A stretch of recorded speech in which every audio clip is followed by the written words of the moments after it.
இந்தியாவின் 5 திட்டம் மற்றும் அதன் விளக்கங்களை பற்றி இங்கு பார்ப்போம்.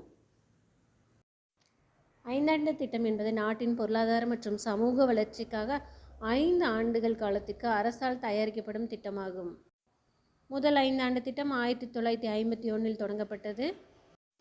இந்தியாவில் மொத்தம் 12 5 திட்டங்கள் செயல்படுத்தப்பட்டன.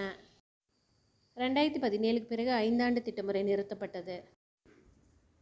5 திட்டத்தை முதலில் இந்தியாவில் துவக்கி வைத்தவர் ஜவஹர்லால் நேரு. இந்தியா சுதந்திரம் பெற்ற சிறிது காலத்திலேயே 1951 அவர் முதல் 5 திட்டத்தை தொடங்கி வைத்தார்.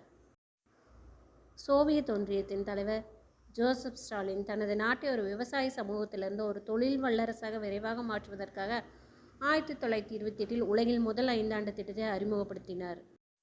இதை பார்த்து 1950 திட்ட கமிஷனை அமைத்தனர். முதல் 5வது திட்டம் 1951 to 56 வேளாண்மை விவசாயத்தை மேம்படுத்துதல். இரண்டாவது 5 திட்டம் 1956 61 வரை தொழில்துறை கனரக தொழில்களில் வளர்த்தல். மூன்றாவது 5 திட்டம் 1961 66 வரை. மூன்றாவது 5 திட்டம் 1961 to 66 சுயசார்பு நிலை சுதந்திரமான பொருளாதாரம். திட்ட விடுமுறை 1966 to 69 India China India Pakistan போரினால் 3 ஆண்டுகள் ஓராண்டு திட்டங்கள் போடப்பட்டன.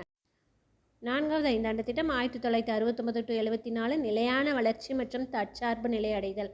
ஐந்தாவது 5 திட்டம் 1974 to 79 வறுமை ஒழிப்பு மற்றும் வேளாண்மைக்கு முன்னுரிமை. 1978 to 79 ஆட்சி மாற்றத்தால் ஓராண்டுக்கு மட்டும் இந்த சுழல் திட்டம் கொண்டு வரப்பட்டது. ஆறாவது 5 திட்டம் 1980 to 85 வறுமை ஒழிப்பு மற்றும் தொழில்துறை தற்சார்பு. ஏழாவது 5 திட்டம் 1985 to 90 தன்னிறைவு பொருளாதாரம் மற்றும் தனியார் துறைக்கு முன்னுரிமை வழங்குதல். 1990 முதல் 92 வரை மத்திய அரசின் ஏற்பட்ட அரசியல் ஸ்திரமற்ற தன்மையால் ஓராண்டு திட்டங்களாக மாற்றப்பட்டன. எட்டாவது 5 திட்டம் 1992 to 97 மனிதவள மேம்பாடு, கல்வி, வேலைவாய்ப்பு, பொது சுகாதாரம். 9வது 5 திட்டம் 1997 முதல் 2002 வரை சமூக நீதியுடன் கூடிய சமமான வளர்ச்சி. 10வது 5 திட்டம் 2002 to 2007 அடுத்த 10 ஆண்டுகளில் தலா வருமானத்தை இரட்டிப்பாக்குதல் மற்றும் வறுமையை 15% குறைத்தல். 11வது 5 திட்டம் 2007 to 2012 விரைவான மற்றும் உள்ளடக்கிய வளர்ச்சி.